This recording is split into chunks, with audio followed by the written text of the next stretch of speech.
Iki lho Besti, lek wis mateng modelane, bentuke takir plontang.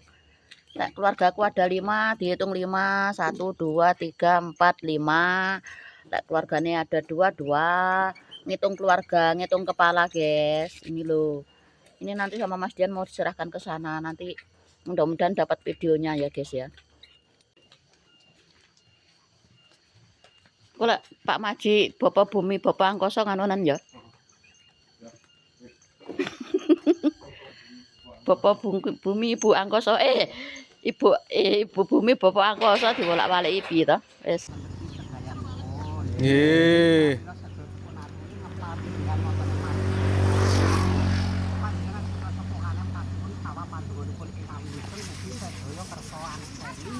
Datang kasanipun warga masyarakat Kalimanis anggih sami waduh saged pengalaman dalam satu bumi asal sarine kaya berkah Gusti nganggo basa lumantar bapa tani jutani jutaken sesagi mawi hasil pangkat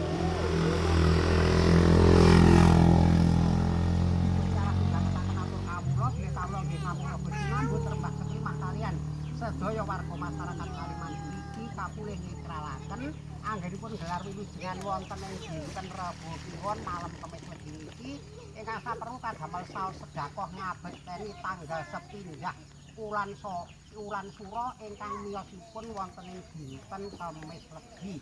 Dipun sedekahi dipun ngabekteni sumangga kita sareng-sareng manembah nenuwun dumateng Gusti Ingkang Maha Kuwasa mugi-mugi kula lan panjenengan sedaya sumrambahipun dumateng sedaya para warga masyarakat Kalimanis tansah pinaringono kawilujengan kawingono ayem tentrem buyut wiwit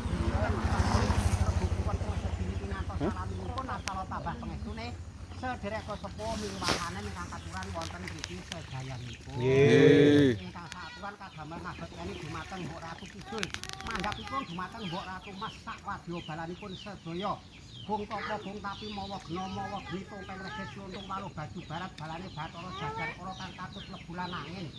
Jin setan priprayangan entek balongan tandak sing waru boyong siuk memrek telu brojo sedaya ngabekteni dipun suni sawapan dipun kinampi kinampi ngatus dadi gawe kena sekolah nyarep dumateng sedaya warga masyarakat Kalimanis gedhe cilik tuanem lanang wadon wiwit dinten Rebo Kliwon Kemis Legi niki ngantos salaminipun asal tambah pengestune sederek sepuh miwahanen ingkang katuran wonten mriki sedayanipun. Nggih. Katuran kadamel ngabekteni dumateng Gusti Panutan sekembaran kami saking wetan diserap wonten kilen kang badhe rinten kelan dalu bapa rina biyonguli wahine dinten.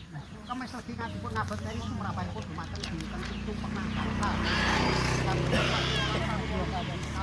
Tahun taun sedaya dipun ngabekteni dipun sumuni sawa pandhuwuripun ingkang wilujeng kadamel taos sedekah ngabekteni tanggal setunggal wulan Pasa ugi ngabekteni dumateng Ratu Kidul sawadyanipun sedaya. Wilujeng ingkang dipun ngabekteni wilujeng ingkang ngabekteni wilujeng wiwit dinten Rebo Kliwon Kemis Legi niki ngantos salaminipun asal tambah pengestune sederek sepuh miwahanen ingkang katuran wonten mriki sedayanipun. Aturan malih kadamel ngabekteni dumateng Ibu Bumi Bapa Angkasa. Bapa Adam Ibu kawa kakinini Bapa Biyung Bumi wewengkon Kalimanis iki dipun ngabekteni tansah maringono bakuh kukuh ayem tenten guyub rukun dumateng sedaya warga masyarakat Kalimanis anggenipun gegriyan wonten ing dusun Kalimanis niki wilujeng sak negerinipun griya wilujeng sak jawinipun griya wilujeng sak tangi pireme wilujeng sak raja warga masyarakat Kalimanis anggenipun padosan kedong alen kidul ngetan yen tanpa watusan wiwit dinten Rebo Kliwon Kemis Legi niki ngantos salaminipun asal tambah pengestune sederek sepuh miwahanen ingkang katuran wonten mriki sedayanipun.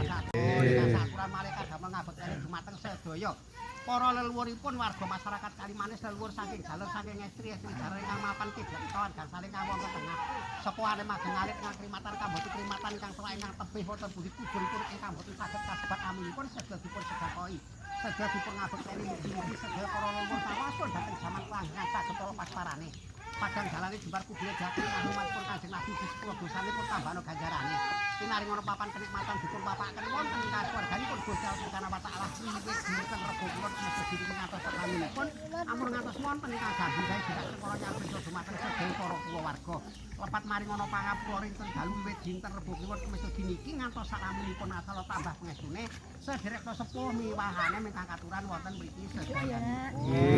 Ingkang aturan kadamel ngabekteni dumateng Kanjeng Nabi Muhammad kunjuk Kanjeng Nabi sagarwa seputra sahabatipun Abu Bakar Manali warga masyarakat Kalimanik kadhepun badhe rasulan wilujengan ngabekteni tanggal setunggal wulan Sura ingkang miyosipun wonten ing dinten Kemis Legi ugi ngabekteni mbok ratu sak wadya balekon sedaya.